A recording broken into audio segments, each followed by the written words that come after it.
요즘 저희 70대 후반 어머니께서요. 자꾸 같은 질문을 또 하시고 물건 어디 뒀는지 깜빡하시는 일이 너무 잦아졌어요. 얼마 전엔 음식을 가스불에 올려두고 잊으셔서 태울 뻔했지 뭐예요. 혹시 이게 치매 초기 증상은 아닐까 걱정이 이만저만이 아닙니다. 어떻게 해야 할까요? 라는 50대 후반 여성 청취자분의 사연이 도착했네요. 네, 어머님 기억력 문제 때문에 정말 걱정이 많으시겠어요. 오늘 저희 활기찬 라디오에서는요, 바로 이런 고민을 좀 덜어드리고자 치매에 대해서 좀 자세히 알아보는 시간을 갖겠습니다. 2025년 9월 1일 월요일 아침입니다. 듣기만 해도 건강해지는 느낌? 치료하는 라디오, 활기찬 라디오와 함께 해주셔서 감사합니다. 오늘 아침 우리 청취자 여러분 건강은 좀 어떠신가요? 어느새 가을 문턱에 선 것 같아요. 환절기에 접어들면서 아침 저녁으로 공기가 꽤 쌀쌀해졌습니다. 이럴 때 일교차 크니까 면역력 관리에 더 신경 쓰셔야겠습니다. 오늘도 여러분의 건강 궁금증을 속 시원하게 풀어드릴 뿐이죠. 저희 고정 패널 메디컬 전문 기자 신아람 기자님과 함께합니다. 어서 오세요. 네, 안녕하세요. 신아람입니다. 네, 기자님. 오늘은 앞서 사연에서도 나왔지만 정말 많은 분들이 걱정하시고 또 궁금해하시는 주제, 바로 치매에 대해 좀 깊이 있는 이야기를 나눠볼까 합니다. 치매가 도대체 뭔지, 또 어떤 증상이 나타나는지, 그리고 제일 중요한 거요. 치료는 어떻게 하고 예방은 어떻게 하는지, 또 어떻게 관리해야 하는지, 이런 것들 좀 자세히 짚어보려고요. 네, 호 기자님 말씀처럼 치매는 사실 많은 분들이 좀 두려워하시는 병 중 하나인데요. 그래서 먼저 치매가 정확히 뭔지 아는 게 중요할 것 같아요. 보통 치매 자체를 그냥 하나의 병 이름으로 생각하시는 경우가 많은데 사실은 그게 아니고요. 특정 질병 이름이라기보다는 이제 다양한 원인 때문에 뇌 기능이 손상되는 거죠.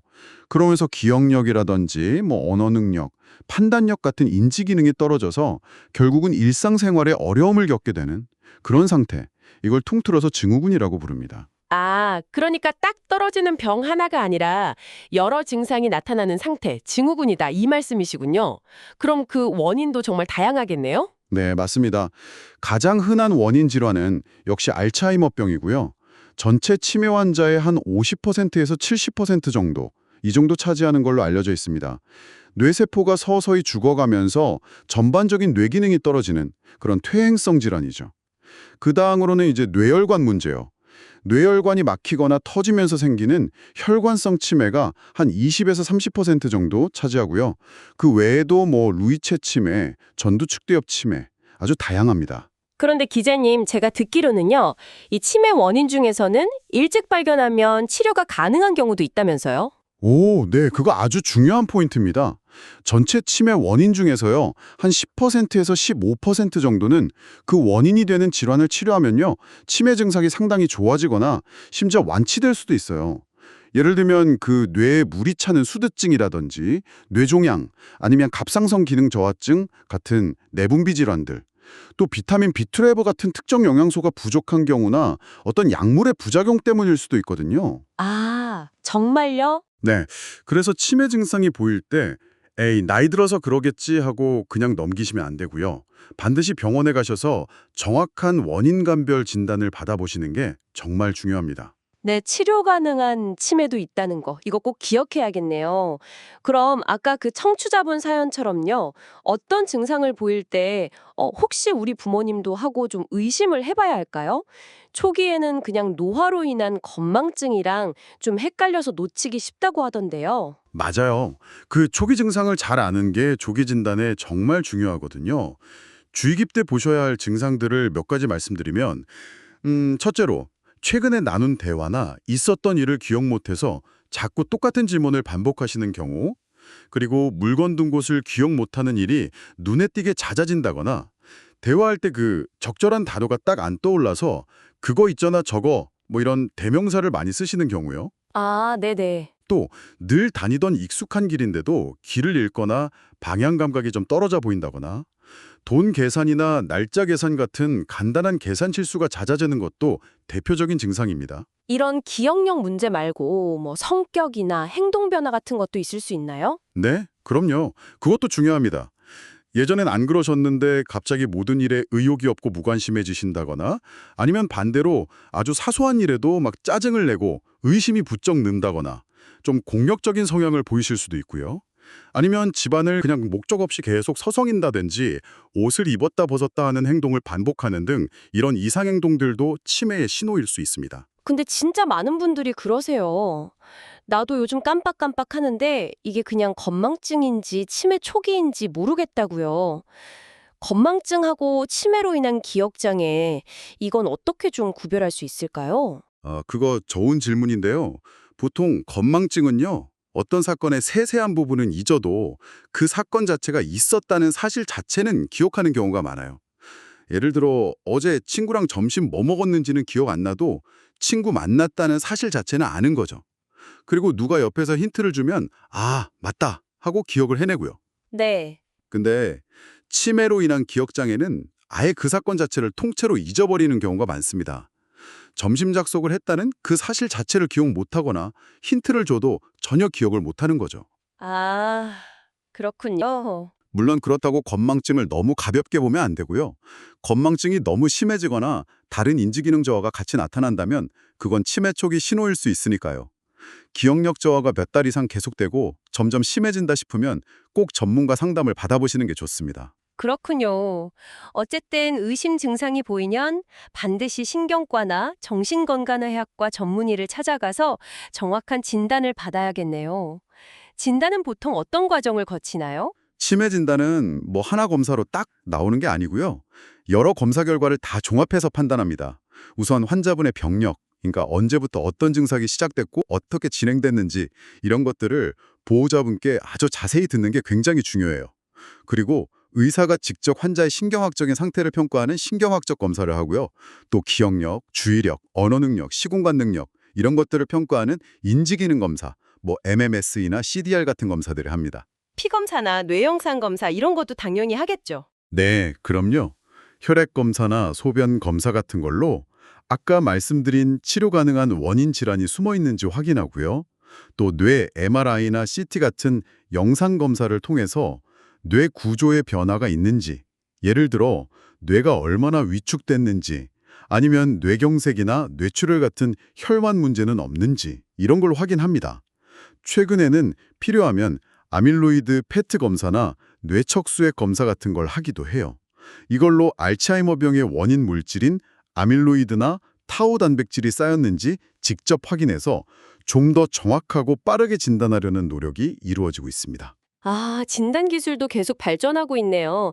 자, 그럼 치매로 진단을 받았을 때 치료는 어떻게 하는지 많은 분들이 제일 궁금해하실 약물 치료 얘기부터 좀 해볼까요? 네, 안타깝게도 아직까지는 치매를 완전히 낫게 하는 약은 없습니다. 이게 현실인데요.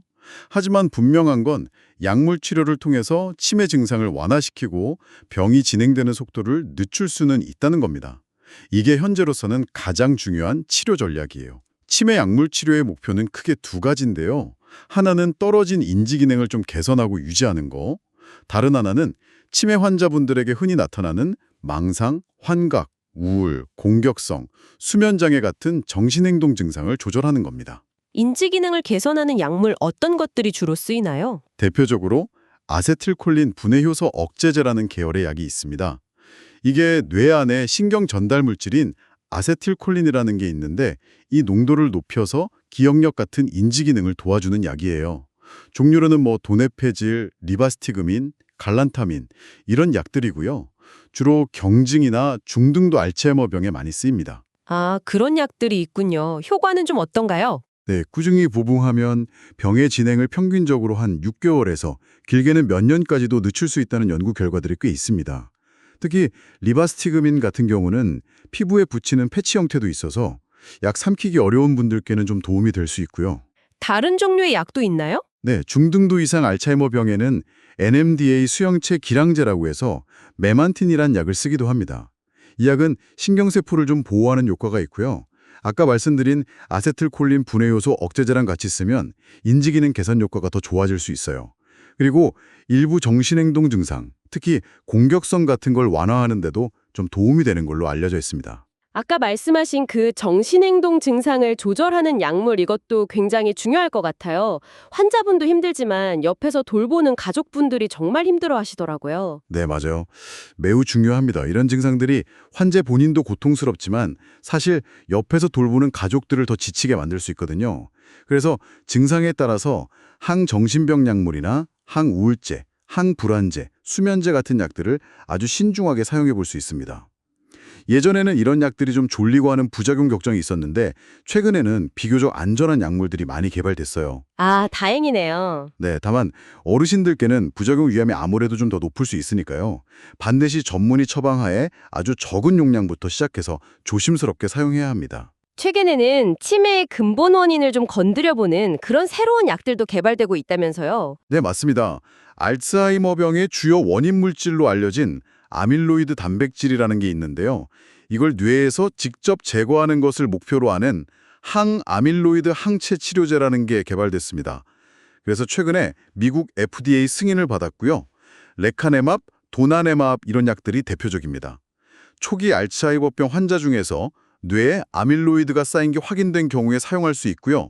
인지 기능이 나빠지는 속도를 늦추는 효과가 확인됐습니다. 오, 레카네맙 같은 경우는 최근에 국내에서도 허가를 받아서 기대를 많이 모으고 있습니다.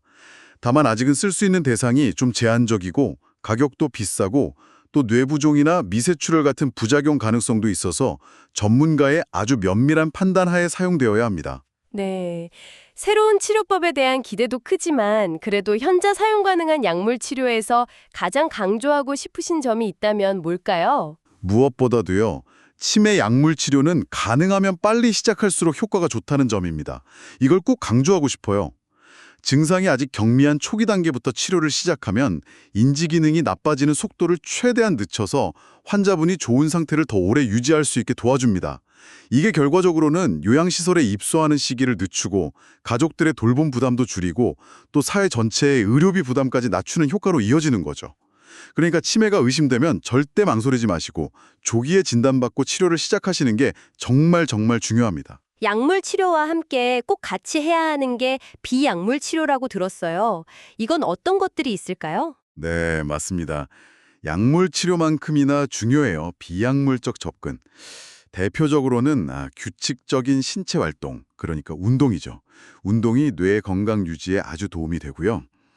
현실 인식 훈련이라고 해서 오늘 날짜가 며칠인지, 여기가 어딘지 이런 걸 반복적으로 알려줘서 시간이나 장소에 대한 감각을 유지하도록 돕는 방법도 있습니다.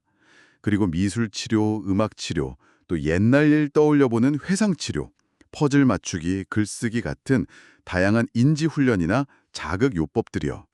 이런 것들은 남아있는 인지 기능을 최대한 활용하게 하고 정서적인 안정을 찾는 데도 효과적입니다. 아, 그렇군요. 네. 이런 활동들이 결국 뇌의 예비 능력, 인지 예비능이라고 하는데요. 이걸 키워서 치매 진행을 늦추는 데 도움을 줄 수 있습니다. 와, 정말 다양한 방법들이 있네요. 자, 그렇다면 우리가 평소에 치매를 예방하고 뇌 건강을 잘 관리하려면 어떤 생활 습관을 가지는 게 좋을까요? 치매 예방에는 역시 건강한 생활 습관이 최고입니다. 고혈압, 당뇨, 고지혈증 같은 만성 질환이 있다면 잘 관리하셔야 하고요. 담배는 반드시 끊으시고 술은 절제하시는 게 좋습니다. 운동도 중요한데요. 일주일에 3번 이상, 한 번에 30분 이상 꾸준히 유산소 운동을 하시는 게 좋고요. 식단은 채소, 과일, 등푸른 생선, 견과류 이런 걸 충분히 드시고 붉은 고기나 가공식품 섭취는 좀 줄이는 소위 말하는 지중해식 식단이 권장됩니다. 네. 그리고 꾸준히 머리를 쓰는 활동, 독서나 새로운 언어를 배운다거나 이런 두뇌 활동, 그리고 사람들과 어울리는 활발한 사회 활동을 유지하는 것도 중요하고요. 마지막으로 우울증이 있다면 적극적으로 치료하고 평소에 긍정적인 마음으로 많이 웃는 것도 도움이 됩니다. 치매 환자를 돌보는 가족들이 좀 기억해야 할 점들도 있을 것 같아요. 정말 힘드실 텐데. 네, 맞아요. 치매 환자 돌봄은 보호자분들께 정말 신체적으로나 정신적으로 큰 부담이 될 수밖에 없습니다. 몇 가지 원칙을 좀 기억해 두시면 좋을 것 같아요. 우선 환자분이 혼란을 덜 느끼시도록 식사 시간이나 잠자는 시간 같은 일과를 좀 규칙적으로 유지해 주시는 게 좋고요. 환자분이 아직 스스로 할 수 있는 일들 있잖아요. 뭐 식사하기나 옷 입기 같은 거. 시간이 좀 걸리더라도 기다려주시고 격려해 주시는 게 중요합니다. 아, 스스로 하게끔. 네. 그리고 환자분의 기억력 실수나 이상 행동에 대해서 너무 화내거나 비난하기보다는 아, 이게 병의 증상이구나 하고 이해하고 좀 부드럽게 대처하는 지혜가 필요하고요. 낙상 같은 사고 예방을 위해서 집안 환경을 안전하게 정돈하는 것도 중요합니다. 마지막으로 환자분과 대화하실 때는 천천히 그리고 분명하게 인내심을 가지고 눈을 맞추면서 이야기해 주시는 것이 좋습니다. 네. 오늘 신아람 기자님과 함께 치매에 대한 정말 알찬 정보들을 많이 나눴습니다. 오늘 내용 한번 정리 좀 해볼까요? 네. 치매는 우리가 좀 두려워하는 병이긴 하지만 조기에 발견해서 적극적으로 관리하면 병의 진행 속도를 충분히 늦추고 환자분과 가족 모두의 삶의 질을 유지할 수 있는 질환입니다. 약물 치료와 함께 운동이나 인지활동 같은 비약물 치료를 꾸준히 병행하고 또 건강한 생활 습관을 통해서 예방하는 것이 무엇보다 중요하고요. 그리고 치매 환자와 그 가족에 대한 우리 사회의 따뜻한 이해와 지지가 꼭 필요하다고 생각합니다. 맞습니다. 오늘 방송 들으신 우리 청취자 여러분, 혹시 주변에 치매로 어려움을 겪고 계신 분이 있다면요.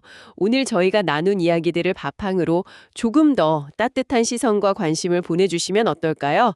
그리고 무엇보다 나 자신의 뇌 건강을 위해서 오늘부터라도 작은 습관 하나 바꿔보는 그런 실천이 중요하겠습니다. 네, 오늘 활기찬 라디오는 여기까지입니다. 건강한 정보 가득 담아서 내일 아침 7시에 다시 찾아뵙겠습니다.